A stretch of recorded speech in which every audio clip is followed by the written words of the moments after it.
Lucas n'avait jamais vu un animal se comporter ainsi auparavant. Un énorme ours apparaissait constamment devant sa maison. Il le saluait puis s'éloignait comme s'il voulait être suivi. Lucas n'y avait jamais prêté attention. Mais un jour, il décida d'écouter sa curiosité et il fut choqué par ce qu'il découvrit. Lucas avait grandi en ville et son déménagement vers les profondeurs forestières de la campagne américaine avait été un vrai choc culturel, mais il s'était adapté et avait fini par apprécier le calme et la tranquillité de la vie là-bas. Une chose difficile à laquelle il devait s'habituer était la faune. Lucas avait grandi à New York, où les ours étaient des noms d'équipes de sport ou des peluches. Mais il savait qu'en réalité, ils pouvaient être de grands prédateurs dangereux. Il les traitait donc avec prudence et respect et veillait à ce que sa femme et ses enfants fassent de même. Ses enfants s'endormaient peut-être avec des ours en peluche, mais Lucas savait qu'ils étaient bien différents des grizzlies et ours noirs vivant dans les bois. Pourtant, c'était un nouveau départ pour Lucas et sa famille, qui avaient emménagé dans une nouvelle maison au bord de la forêt. Lucas aimait la nature et voulait que ses enfants y soient exposés autant que possible. Il était satisfait de leur nouveau foyer. Bien que Lucas sache pertinemment que la nature pouvait être faite de mignons lapins et de cerfs broutant l'herbe, elle pouvait aussi être composée de grands prédateurs comme les ours, qui voyaient les humains comme une proie potentielle, moins rapide qu'un lapin ou un cerf. Et bientôt, la nature devint un peu trop proche pour Lucas et sa famille.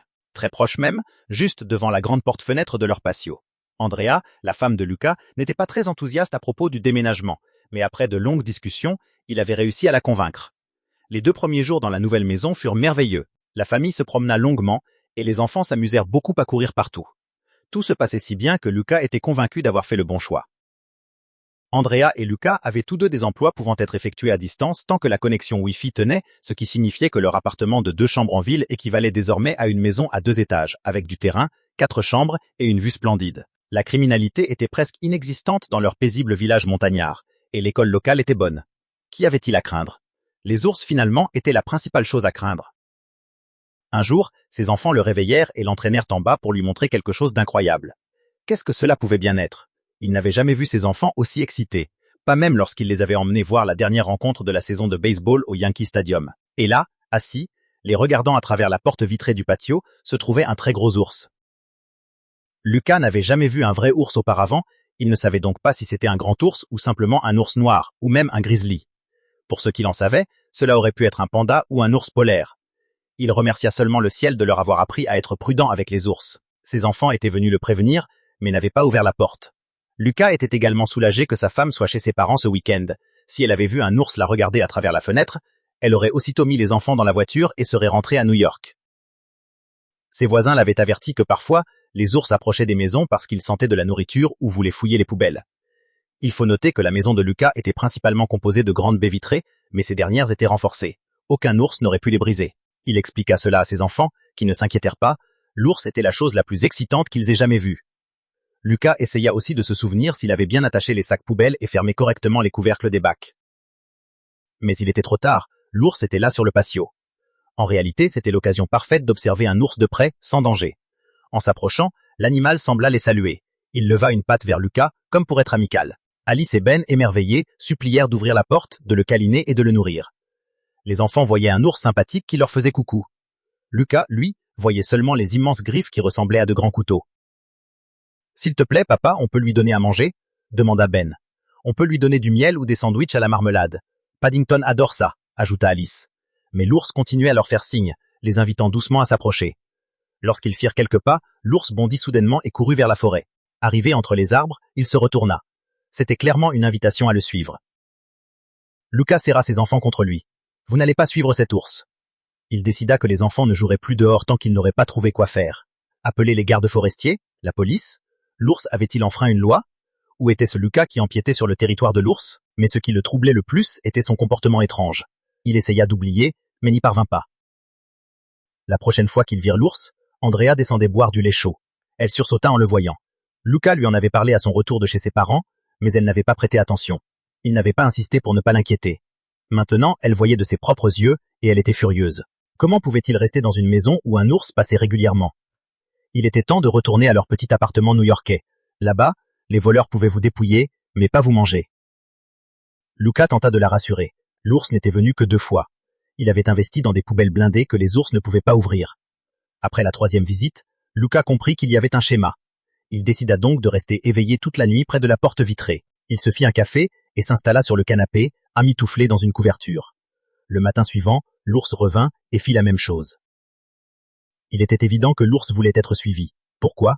La curiosité de Lucas devint plus forte que sa peur. Peut-être se ferait-il manger, mais au moins saurait-il pourquoi l'ours le sollicitait ainsi. Tout en lui criait qu'il devait le suivre.